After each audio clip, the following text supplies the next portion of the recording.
I'm George from Ireland, so welcome back to my channel. So just commenting on the Supreme Court judgment in the United Kingdom today.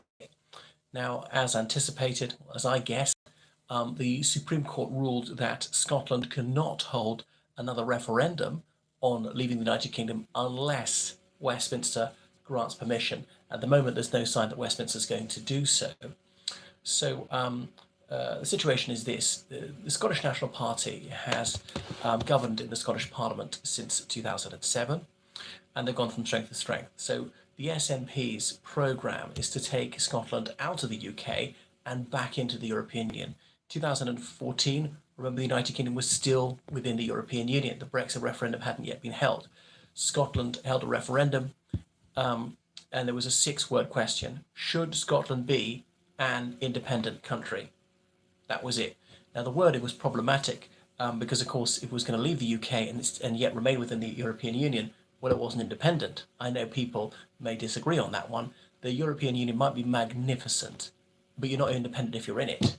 Because if there was a European regulation, for example, to Scotland as a member state, that would instantly apply to Scotland, even if every single person in Scotland opposed it. So there are definitely upsides to being the EU, but you're not independent if you're in it, because you're having to accept decisions from outside your territory.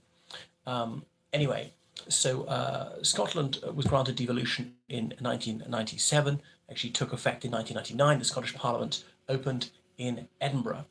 Having been adjourned in 2007, were merged into Westminster. Well, there's a referendum in September 1997, just after the funeral of Princess Diana, and it was decided, the Scots, about 66%, said yes, they wanted referendum. They wanted devolution. Sorry, no, I think it's even higher than that. What we're talking about is more like 75%, and about 66% wanted tax varying powers. So remember, a tax in Scotland can be higher or lower than the rest of the United Kingdom. But national insurance is the same for the whole of the UK, including Scotland. But certain powers were reserved from West to Westminster. So Holyrood, the Scottish Parliament, controlling education, healthcare, policing, criminal justice, transport, culture, lots of matters, but nothing touching the Crown, defence, national security, pound sterling, foreign affairs. Now, Scotland is, of course, represented at Westminster and contributes that way, has produced cabinet ministers, prime ministers in this time, indeed Tony Blair, Gordon Brown, David Cameron. Although Cameron was born in England, but he's of Scots blood. I think ethnically he's completely Scots, at least half Scots anyhow. Most people say, oh, because he's posh, he can't be Scots. Of course he can. That's as ludicrous saying you can't be posh if you're English. Sorry, you can't be English if you're posh. Anyway, so the matter about whether Scotland would be allowed a second referendum on the possibility of breaking up the United Kingdom was reserved to the Westminster government. So the case came before the United Kingdom Supreme Court. And somebody's asked me today, yeah, but isn't that wrong that they ruled that? And I said, well, no, I don't think it is, because it's crystal clear. And it was the whole of the Constitution, as in the bench of judges here in the case, ruled that lawfully it's part of the United Kingdom, it's in a union, and therefore Westminster has the right to grant or indeed refuse a second referendum. Now,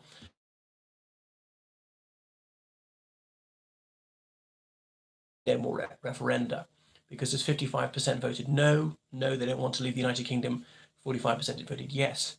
But the SNP had the Scottish Green Party on their side. Remember, the Greens in Scotland are not the same as the Greens in England or Wales, or indeed in Northern Ireland. And the SNP says it's not about their party. And I suppose strictly speaking, it's not about the party as such. You might be against the SNP in general, dislike most of their policies, but agree on that one. Or indeed, you could agree on lots of SNP policies, but just not like the independence thing. For valence reasons, say, yeah, they're good at managing the economy or something, but don't want to leave the UK. But the demographics did appear to be on their side. The very elderly, very pro-union, who are dying off. The people in their 30s and 40s were very separatist. And the rising generation, they were mostly separatist, but not by a huge margin. Nevertheless, time seemed to be on the side of the separatists. But then 2016, remember the Brexit referendum, so the United Kingdom voted to leave the European Union, 52%. That was 53% in England. The English figure was so close to average because, of course, England's got 83% of the population. What will Scotland gain from independence other than pride? Well, nothing, I would say, but getting back into the European Union would be a good thing, but that ain't going to happen because Spain has vowed they would never, ever consent to Scotland rejoining the European Union as a separate member state. And remember, there are 27 members of the European Union, all 27 must approve you. Even one of you can veto member state seeking to join, because that would set a precedent for Catalonia, where many people wanted to leave Spain but remain in the European Union as a separate member state. And their centrifugal forces in France, in Germany, in Italy, in almost any European Union member state, so that they shan't permit that to happen. That's really just a non-starter, and the SNP still hasn't sorted it out. So you get your second referendum. As soon as you leave the UK, what are you going to do for a currency? The SNP were around for a century. They haven't decided this. Well, you use the euro, but you might not be allowed into the eurozone ever, even if you are going to be at least several years. What are you going to do in the interim? Use the pound sterling. You shan't be permitted to use the pound sterling. If you leave the United Kingdom, you can't use its currency. Well, you can actually. Some countries, unilaterally started to use the euro or the US dollar. How would you stop them? And they get everything through being part of the UK. So the anti-Brexit arguments would apply a fortiori to Scots separation. So I don't think frame it as something positive. Talk about the breakup of the United Kingdom, splitism, the sundering of the Union. So Lord Reid, who's president of the Supreme Court, is indeed in North Britain himself, and indeed he was called to the bar at the Faculty of Advocates the equivalent of a barrister in North Britain. So and he's the one who delivered the judgment. And somebody's saying, well, how could a Scotsman say this? Well, because I don't know whether they're for or against separation. It's not about whether separation is a good thing or a bad thing. They're not making a political decision. They're making a judicial decision. Some people don't grasp it. They're approaching it as a judge to decide, is it lawful? Looking at the statutes, possibly case law, what's the precedent here? Common law, and saying, no, the judicial position is crystal clear. No, Holyrood, the Scottish government can only do this with the express permission of Westminster, and that is not forthcoming. If Westminster wishes to grant a second referendum, of course they're free to do so, and it will be held.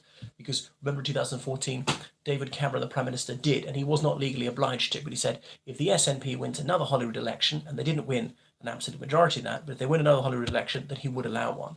And so they did win one about 2012, as over a 2-year campaign to the September 2014 referendum. It's the same month that Glasgow is hosting the Commonwealth Games, so the eyes of the world were upon Caledonia. Anyway, so Nicola Sturgeon's the First Minister of Scotland, and she said it's a bitter pill for any supporter of democracy to swallow. Well, what an astonishing thing. The United Kingdom is a democracy, Scotland is a part of that, and Scotland has consented to be a part of that. Now, she said this changes everything, Brexit, because 62% of Scots voted to remain in the European Union. That's higher than Northern Ireland, Wales, or Scotland. So that is a clear majority. But this was a vote for the whole United Kingdom, not just Scotland. But not all of those who voted to remain would vote to leave leave the United Kingdom. But the moment the opinion polls are very close, showing the pro-union side to have a narrow majority, like 51%. That's sort of within the margin of error. And now the SNP are partly shifting attention onto this one. They want to deflect the public from everything that's going wrong, mismanagement of education, of healthcare, of transport, more strikes, the cost of living crisis, inflation. Ooh, blame the evil English. If England's so evil, stop taking their money. Why accepting a subvention? If they're so outrageous, they're so unacceptable. No. If Scotland is so superior, stop taking their money. Now, there are many marvellous things about Scotland. I'm a Caledonophile, all the rest of it. I really want the British Isles to stay together, like the Republic of Ireland, us to dissolve the Republic, rejoin the United Kingdom. I shan't bake my breath. But I would be very sad to see Scotland leave the UK. Anyway, there we are. You know me, I'm a Eurosceptic. But if it were a binary choice, if I could have the Republic of Ireland back in the UK in return for the UK rejoining the European Union, I would do it. Right. So anyway, Ms. Sturgeon says he'll find another democratic, lawful means for the Scots people to express her will. Now, she's not planning to do what Catalonia did and hold a referendum without permission of the central government.